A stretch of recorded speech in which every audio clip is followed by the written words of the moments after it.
Good morning all of you. तो बच्चों, हमारा आज का चैप्टर है प्रभात की नई किरण, चैप्टर 1। ये चैप्टर श्री रामधारी सिंह दिनकर जी द्वारा लिखा गया है और इस कविता के माध्यम से उन्होंने भारत के प्राकृतिक सौंदर्य और अपनी संस्कृति के विशेषताओं के बारे में हमें बताने का प्रयास किया है कि भारत की संस्कृति कितनी महान है, कितनी गौरवशाली है। तो भारत की इन्हीं गौरवशाली परंपराओं और संस्कृति के बारे में उन्होंने इस कविता में अपनी बताया है कि हमारा देश कितना महान है और यहाँ के देश के जो विशेषताएं हैं, यानी उसकी जो संस्कृति है, उसके आधार पर उन्होंने अपने देश की विशेषताओं का उल्लेख किया है। क्या कह रहे हैं कवि इन पंक्तियों में? हम प्रभात की नई किरण हैं, हम दिन के आलोक नवल, हम नवीन भारत के सैनिक, धीर वीर गंभीर अचल। तो इन पंक्तियों में रामधारी सिंह दिनकर जी भारत के प्राकृतिक सौंदर्य के साथ ही गौरवशाली व महान परंपराओं की विशेषताओं का गुणगान कर रहे हैं और उसी परंपरा को आगे बढ़ाते हुए देश की रक्षा करने की प्रेरणा दे रहे हैं। और क्या कह रहे हैं कि देश कि हम भारतवासी सुबह के प्रकाश की नई किरण के समान हैं। हम भारतवासी प्रभात की मतलब सुबह की नई किरण के समान हैं, जो सारे संसार को उमंग उत्साह से भरकर क्रियाशील और गतिमान बना देती है। क्रियाशील और गतिमान मतलब एक्टिव कर देती है।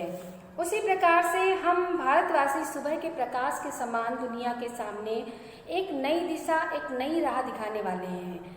हम नए भारत के सैनिक के समान हैं, जो अपने साहस और वीरता से इस सारे संसार में शांति का संदेश फैलाता है। तो क्या कह रहे हैं कवि कि अपने देश के वीर सैनिकों की विशेषताओं का इसमें उल्लेख कर रहे हैं कि हमारे देश के जो सैनिक हैं वो बहुत ही गंभीर हैं, धैर्यवान हैं और बहुत ही वीर हैं और एक पर्वत के समान अचल होकर अपने देश की रक्षा के लिए हमेशा तत्पर रहते हैं। और क्या कह रहे हैं कि और कैसे हैं हमारे देश के सैनिक? शांति के दूत के समान है, जो सारे विश्व में शांति का संदेश फैलाते हैं। जैसे कि पृथ्वी है धरणी के समान है, मतलब कि धरती जैसे शांत रहती है, उसके ऊपर कोई कितना भी अत्याचार करे, कोई कितना भी भार आप उसके ऊपर लाद दें, लेकिन धरती कभी उफ नहीं करती है। उसी प्रकार से भारत के सैनिक हैं, जो किसी भी प्रकार का उसमें उनको परेशानी नहीं होती है। उनके सामने कितने भी कठिन लक्ष्य आ जाए, कितनी भी कठिन समस्या उनके सामने आ जाए। नेक्स्ट पंक्ति में क्या कह रहे हैं कि छां सभी को देते हैं, यानी कि वो अपने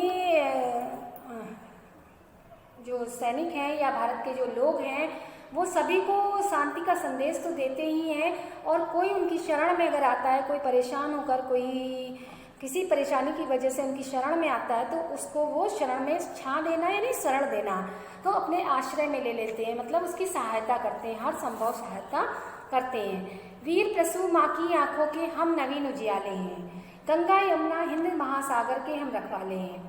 क्या कह रहे हैं कि इस धरती पे शांति की स्थापना तो करना हमारा उद्देश्य है ही, और हम अपने शरण में आए हुए कमजोर और असहाय लोगों को भी शरण देते हैं, उनको सहयोग करते हैं।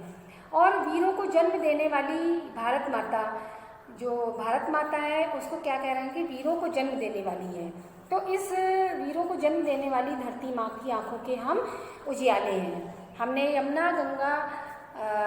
गंगा यमुना और हिंद महासागर की रक्षा करने का भी हमने प्रण ले लिया है, मतलब हम हमेशा उसकी रक्षा करने के लिए तत्पर रहते हैं। और अपने पूर्वजों शिवाजी और महाराणा प्रताप की तरह हम कभी भी अपने धर्म की राह से, सत्य की राह से हम हटते नहीं, भले इसके लिए हमें कितने भी कष्ट उठाने पड़े, भले घास की रोटियां खाएंगे।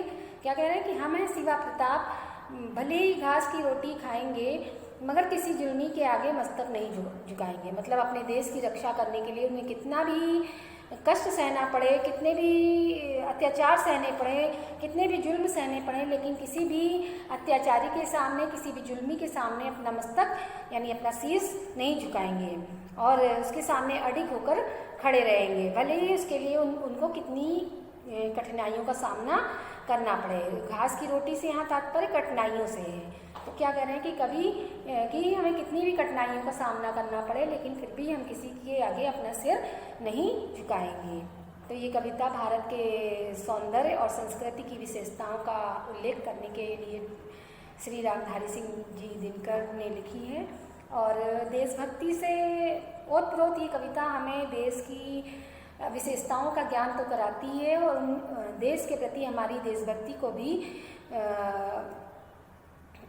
उत्पन्न करने का प्रयास करती है। तो बच्चों, आज का चैप्टर आपको समझ में आया होगा। धन्यवाद।